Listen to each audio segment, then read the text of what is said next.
Hello everyone, welcome to Uncle Iroh's Tea Shop. In today's video, we are going to be finishing my review of the Avatar The Last Airbender comic called The Promise through reviewing Part 3. If you are excited for this, be sure to drop a like on the video if you have read this comic already, and comment down below your thoughts on my commentary as we go through the review. Part 3 was an absolute joy. I really liked this closing end to the comic. I think it was very well written and the cherry on top to the rest of what I got a chance to read. This is pretty much where all our characters come together at the end, and so we are just going to run through my thoughts on the general idea of what happened at the end of this comic. Part 3 begins with a dual dream sequence where we see both Zuko and Aang envisioning this new war between the Fire Nation and Earth Kingdom. Aang has Roku telling him things in spiritual form, and Zuko has Ozai telling him things in spiritual form, both of which align with the ideals at hand where Aang must end Zuko and Zuko must adhere to Ozai's word. Aang tries to kill him and they both wake up startled from their nightmares. It was a very interesting way to start Part 3, but one that I like because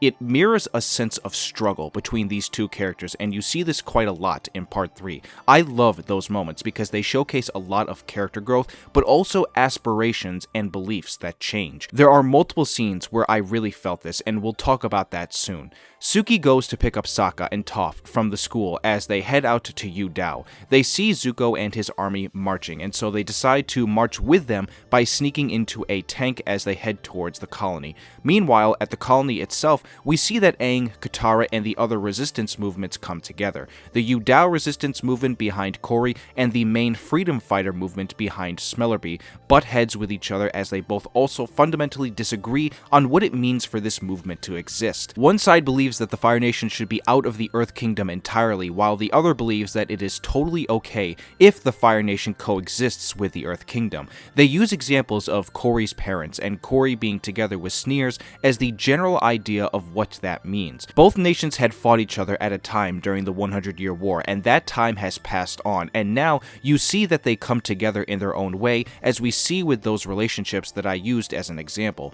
Obviously, the freedom fighters don't budge on that, and fighting breaks out right as we see both the main armies of the Earth Kingdom and Fire Nation arrive at the colony. When they arrive, Earth King Kuei announces that any and all Fire Nation citizens will be arrested. Both armies charge at one another, with the Earth Kingdom army trying to arrest the colonials and the Fire Nation army trying to protect them. The resistance and freedom fighter movements also get caught in the battle as well. Aang almost goes into full Avatar state mode to stop it until Katara takes him away in order to finish telling him a story that she wanted to tell him earlier in Part 3. She said when they first visited the colony and saw Kuei's family, she had a vision of her and Aang's future. She speaks to the idea of what it would mean for them if the nations were to be separate, given, after all, they are together in love, but a part of two different nations. She tells him to go to a quiet place and think about it, and that whatever decision he makes, she'll support him regardless if he has to fulfill that promise of killing Zuko or if they have to split apart entirely in their relationship. This then led us to the perfect next scene where we see him in that quiet place speaking with Roku.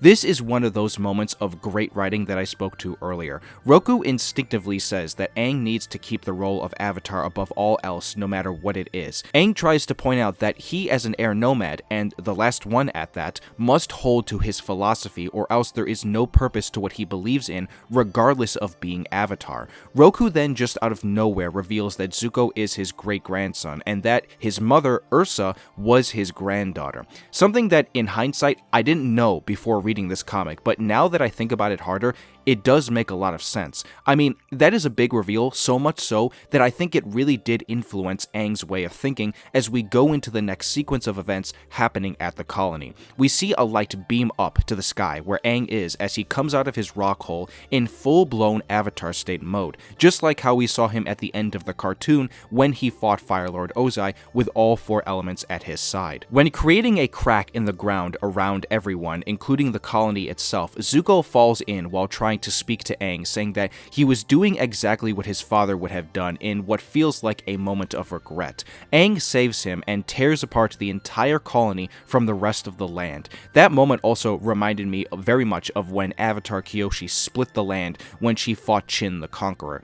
Aang snaps out of it and speaks to the Earth King about what it is that he is fighting against. Aang now realizes that he's not just fighting against all nations of people in this moment, but a changed new world, of which makes me realize that Aang is leaving behind the ways of the old traditions. This idea that everybody has to be separate, but in actuality, because the world is now at peace, it doesn't mean that it has to stay that way through everyone not being able to be together. It also means he really listened to Katara, who has been by his side the whole time. That pretty much right there ends the conflict as a whole. This is where we get to the portion of this review of where I want to talk about the moments of character development and great writing. I mentioned earlier that there were several scenes that caught my eye with this, and I already mentioned one. One of the other ones that I really liked is where Zuko is at the beginning of part 3, and he is speaking to himself, but also speaking to a portrait of Uncle Iroh.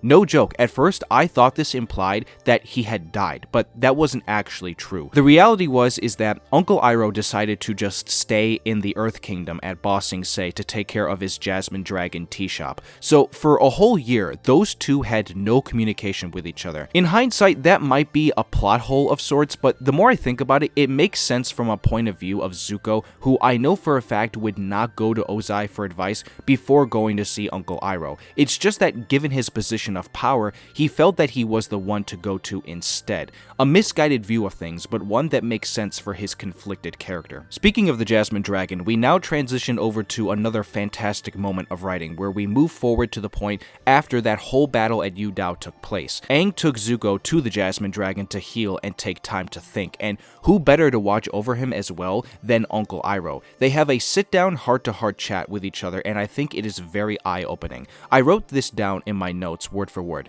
I think this is probably the best written moment in the entire comic. It is a summarization so much of who those characters are, given that they both want to do the right thing. It's just that they themselves know that there are bigger things in life to not just their roles in society, but also for who they are as a family. They are characters with many struggles and conflict, but at the same time, having this conversation is exactly how they get through that, which brings around the idea of talking versus fighting full circle within this comic's story. I like that this is an element and theme inside of the writing for this comic that shines through very well, especially in other moments that I haven't even mentioned yet. Whether it be Katara trying to offer a different viewpoint of the restoration movement in order to help better the situation that they are in, or if it's Katara again speaking to Earth King Kuei during the battle at Yu Dao, where he admits that he just wanted to have his army see him march them into battle, and that he had not seen anything outside of the outer walls of Ba Sing Se.